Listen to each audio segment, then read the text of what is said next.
नमस्कार दोस्तों, एक बार फिर से स्वागत है आपका मिस्ट्री की यूट्यूब के स्टडी मंत्र चैनल पर। जैसे कि कल अपन ने बात की थी कि अपन एंजाइम पढ़ लिए थे कल। आई होप आपको सबको एंजाइम अच्छे से समझ में आया होगा। अब आज अपन पढ़ेंगे प्रोडक्शन ऑफ प्रोटीन या मैन्युफैक्चर ऑफ प्रोटीन का प्रोडक्शन किस प्रकार से होता है, किस प्रकार से प्रोटीन का मैन्युफैक्चर होता है। तो आज के अपन वीडियो में प्रोटीन का प्रोडक्शन पढ़ेंगे। फिर आपके इस यूनिट के जो फर्स्ट पार्ट है उसमें एंटीजन और एंटीबॉडीज दो टॉपिक बचेंगे, जो नेक्स्ट वीडियो में अपन इसको भी पढ़ लेंगे। तो आज अपन पढ़ रहे हैं प्रोडक्शन ऑफ प्रोटीन, किस प्रकार से प्रोटीन का प्रोडक्शन होता है। आप सबको पता है कि प्रोटीन क्या होता है, तो अपन सीधे ही प्रोडक्शन ऑफ प्रोटीन पढ़ेंगे। जो आपका सिलेबस है उसमें जो देर का है अपन डायरेक्टली उस पर ही बात करेंगे। तो प्रोडक्शन ऑफ प्रोटीन में, अगर प्रोडक्शन ऑफ प्रोटीन में बात की जाए तो अपन रिकॉम्बिनेंट डीएनए टेक्नोलॉजी का यूज किया जाता है प्रोटीन के प्रोडक्शन में। ठीक है, तो अपन जो मैं आपको हाईलाइनर से हाईलाइट करूंगी वो ही लाइनें आपको नोट डाउन करनी है। तो फर्स्टली अपन पढ़ते हैं कि प्रोडक्शन ऑफ प्रोटीन। तो प्रोटीन का प्रोडक्शन किस प्रकार से होता है। इसमें पहली लाइन आपको ये लिखनी है कि recombinant DNA technology is widely used in the production of protein। कि recombinant DNA टेक्नोलॉजी का वाइडली यूज किया जाता है किसमें, प्रोटीन के प्रोडक्शन में। ओनली आपको ये सिंगल लाइन लिखनी है, ठीक है पहले। फिर नेक्स्ट अपन आपको लिखना है यहां से कि recombinant protein is a manipulated form of protein which is generated in various ways to produce large quantities of protein। इतना ही आपको लिखना है यहाँ तक। कि पहले तो अपन ने पहली लाइन क्या लिखनी है कि रिकॉम्बिनेंट डीएनए टेक्नोलॉजी का प्रोटीन प्रोडक्शन में वाइडली यूज किया जाता है। सेकेंड लाइन आपको लिखनी है रिकॉम्बिनेंट प्रोटीन, मतलब जो रिकॉम्बिनेंट डीएनए टेक्नोलॉजी से बन रहा है वो प्रोटीन क्या होगा, रिकॉम्बिनेंट प्रोटीन ही कहलाएगा। तो रिकॉम्बिनेंट प्रोटीन एक प्रकार की प्रोटीन की कैसी फॉर्म है, मैनिपुलेटेड फॉर्म होती है, जो कि बहुत सारे तरीकों द्वारा उसको जनरेट किया जाता है। तो वही मैंने यहाँ पे लिखा हो कि generated in various ways to produce large quantities of protein. मतलब प्रोटीन को बहुत अधिक मात्रा में प्रोडक्शन के लिए रिकॉम्बिनेंट टेक्निक का वाइडली यूज किया जाता है। आगे अपन डायरेक्ट यहाँ से पढ़ेंगे प्रोडक्शन ऑफ प्रोटीन। अब है प्रोडक्शन ऑफ प्रोटीन, ठीक है। तो प्रोडक्शन ऑफ प्रोटीन में देखो लिखा हुआ है कि बॉडी में प्रोड्यूस्ड प्रोटीन मेटाबॉलिक प्रोसेस को कंट्रोल एंड मीडिएट करते हैं। ठीक है, जो हमारी बॉडी में प्रेजेंट प्रोटीन है वो हमारी बॉडी में कई सारी जो प्रोसेस होती है उनको कंट्रोल और कोऑर्डिनेशन करती है एंड इसके रूटीन फंक्शन में हेल्प करते हैं। और हमारे डेली रूटीन जो हमारा मतलब डेली का रूटीन फंक्शन होते हैं हमारे शरीर में, उनमें हेल्प करती है। प्रोटीन प्रोडक्शन में किसी भी प्रकार का लॉस एज मतलब म्यूटेटेड प्रोटीन का प्रोडक्शन या मिसफोल्डेड प्रोटीन, ये यहाँ पे लिखा हुआ है सच, SUCH सच, एज म्यूटेटेड प्रोटीन का प्रोडक्शन या मिसफोल्डेड प्रोटीन उस प्रोटीन द्वारा कंट्रोल पाथवे में व्यवधान उत्पन्न करता है।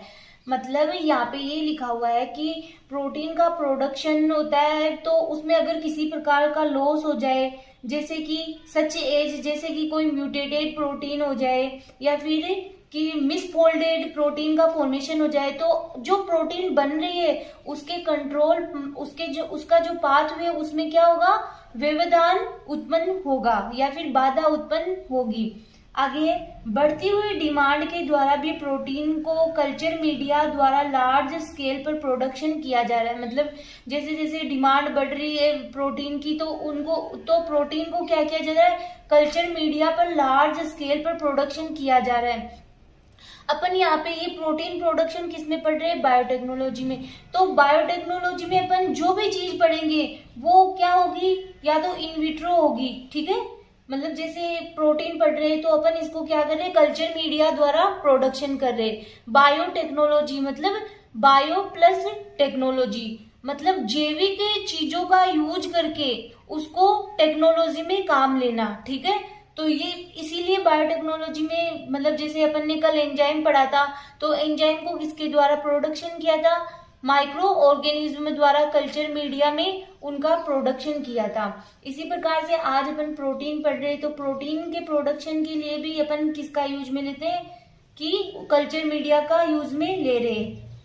जेनेटिक इंजीनियरिंग के अपरेटस का यूज बैक्टीरिया, फंजाई, इंसेक्ट और मेमेलियन होस्ट में ह्यूमन के प्रोटीन का प्रोडक्शन करने के लिए किया जाता है। मतलब इसमें भी किसका यूज आ रहा है, जेनेटिक इंजीनियरिंग।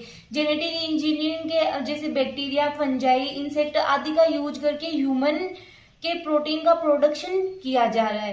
प्रोटीन के लार्ज स्केल पर प्रोडक्शन के लिए रिकॉम्बिनेंट डीएनए टेक्नोलॉजी का यूज किया जाता है। प्रोटीन के लार्ज स्केल पर प्रोडक्शन के लिए किसका यूज किया जाता है, रिकॉम्बिनेंट डीएनए टेक्नोलॉजी का यूज किया जाता है। तो आपको जो मैंने अभी बोला है वो ही नोट डाउन करना है।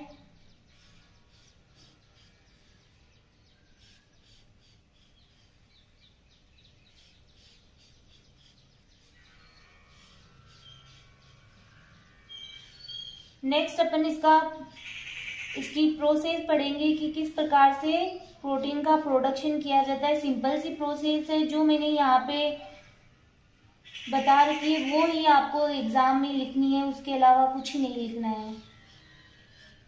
और जैसे कि कल मैंने आपको एक ट्रिक बताई थी एंजाइम के लिए, कि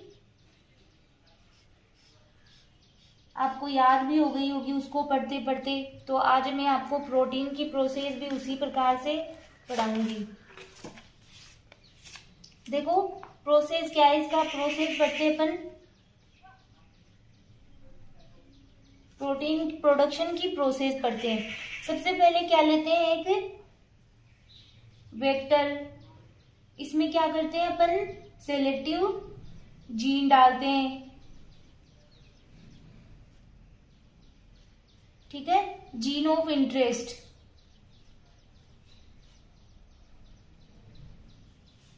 ये यहाँ पे gene of interest desired gene है। फिर अपन क्या करते हैं, सिलेक्शन करते हैं, ठीक है, सिलेक्शन करते हैं। फिर ये क्या करते हैं, सिंगल सेल में मेंटेन करते हैं, मेंटेन्ड इन सिंगल सेल, ठीक है। फिर क्या करते हैं, इसकी स्क्रीनिंग करते हैं,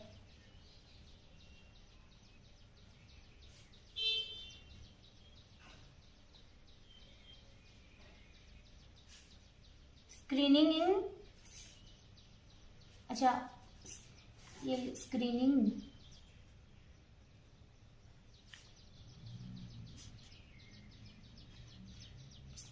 for production of recombinant protein. मतलब किसके लिए, रिकॉम्बिनेंट प्रोटीन के प्रोडक्शन के लिए अपन क्या कर रहे हैं, स्क्रीनिंग करेंगे।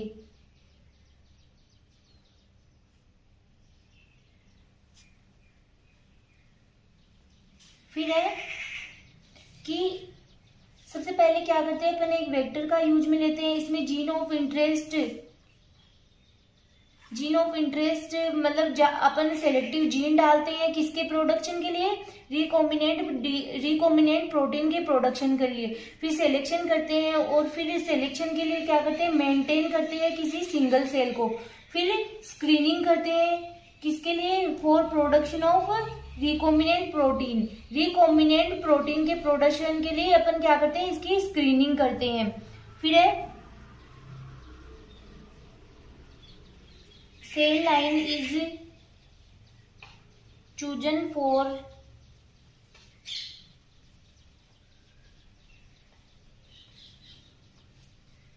Production and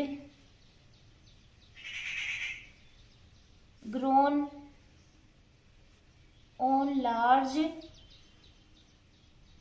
scale in a bioreactor. Bioreactor देखो आगे स्क्रीनिंग के बाद में क्या करते हैं अपन, cell line is chosen for production and grown on large scale in a bioreactor. मतलब प्रोटीन के, रिकॉम्बिनेंट प्रोटीन के प्रोडक्शन के लिए अपन इसमें किसका यूज में लेते हैं, बायोरिएक्टर का। बायोरिएक्टर आप पढ़ोगे मतलब डिस्क्राइब तरीके से, जो आपका 10 वाला पेपर है ना उसमें बायोरिएक्टर के बारे में आपको मतलब अच्छे से वहां पे पढ़ाया जाएगा। तो आप इतना ही ध्यान रखो कि बायोरिएक्टर भी एक ऑब्जेक्ट की तरह से होता है जिसमें क्या किया जाता है, कल्चर किया जाता है, एक अपरेटर्स होता है बायोरिएक्टर। ठीक है, तो आपको ये पढ़ना है कि cell line is chosen for production and grown on large scale in a bioreactor. यहाँ पे लिखा हुआ है कि सेल लाइन चूज की जाती है किसके लिए, प्रोडक्शन और ग्रोन लार्ज स्केल पर प्रोडक्शन के लिए। किसका प्रोडक्शन कर रहे हैं अपन, रिकॉम्बिनेंट प्रोटीन के प्रोडक्शन के लिए, किसमें, बायो रिएक्टर में। ठीक है, ये आपको इतना ही नोट डाउन करना है।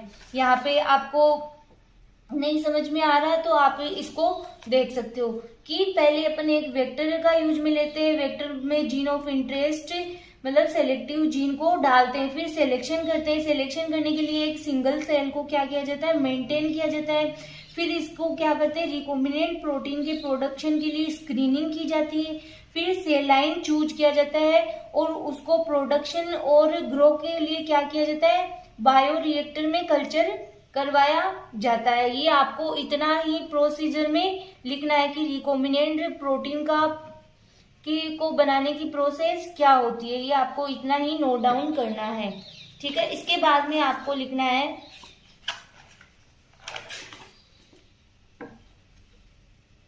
इसके बाद में आपको यहाँ से लिखना है कि high protein expression in the host.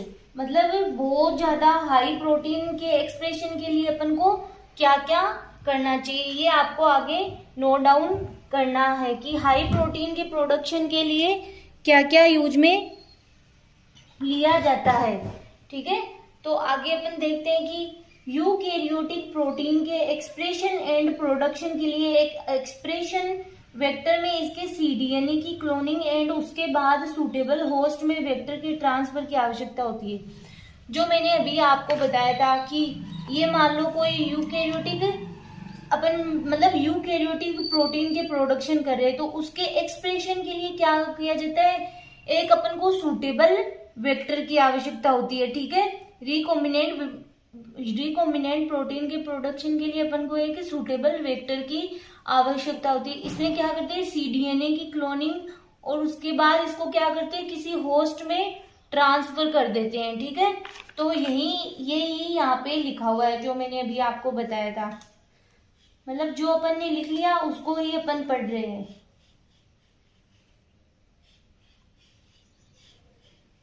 आगे है कि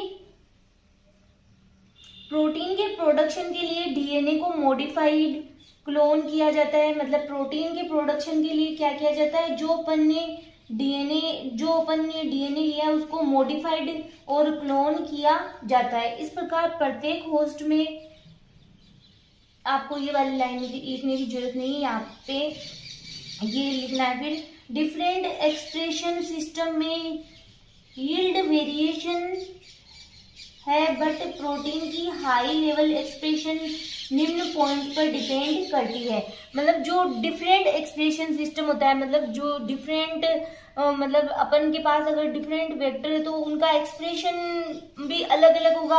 और यील्ड मतलब जो अपन को प्रोटीन प्राप्त हो रही है उसकी क्वांटिटीज भी डिफरेंट होगी, मतलब वेरिएशन पाया जाएगा उनमें। बट प्रोटीन की हाई लेवल एक्सप्रेशन निम्न पॉइंट पर डिपेंड करती है। मतलब लेकिन अगर प्रोटीन का हाई लेवल में एक्सप्रेशन करवाना है तो वो इन पॉइंट पे डिपेंड करती है। इफेक्टिव ट्रांसक्रिप्शन इनिशिएशन के लिए रिकॉम्बिनेंट जीन में सभी एसेंशियल एलिमेंट्स होने चाहिए। ठीक है, कि इफेक्टिव ट्रांसक्रिप्शन मतलब प्रोटीन का निर्माण किससे होता है, ट्रांसक्रिप्शन और ट्रांसलेशन तो आपने पढ़ा ही होगा। तो ट्रांसक्रिप्शन के द्वारा ही क्या होता है, प्रोटीन का फॉर्मेशन होता है। तो अगर वो प्रोसेस इफेक्टिव होगी तो अपन को प्रोटीन जो प्राप्त हो रही है वो भी कैसी होगी, हाई अमाउंट में प्राप्त होगी। उसके लिए क्या होने चाहिए, एसेंशियल एलिमेंट होने चाहिए। ठीक है, फिर है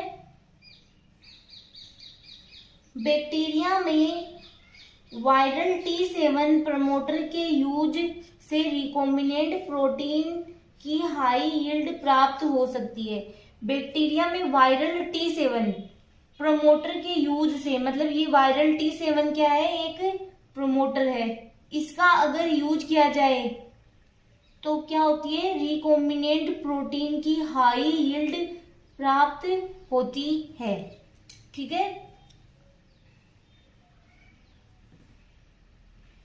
फिर आपको इतना ही लिखना है। ठीक है, ये आपके आज अपन ने पढ़ लिया कि प्रोटीन का प्रोडक्शन किस प्रकार से होता है, बहुत इजी है। ठीक है, आपको इतना ही लिखना है। अगर आपको प्रोटीन का प्रोडक्शन पूछा जाए तो ओनली आपको इतना ही नोट डाउन करना है।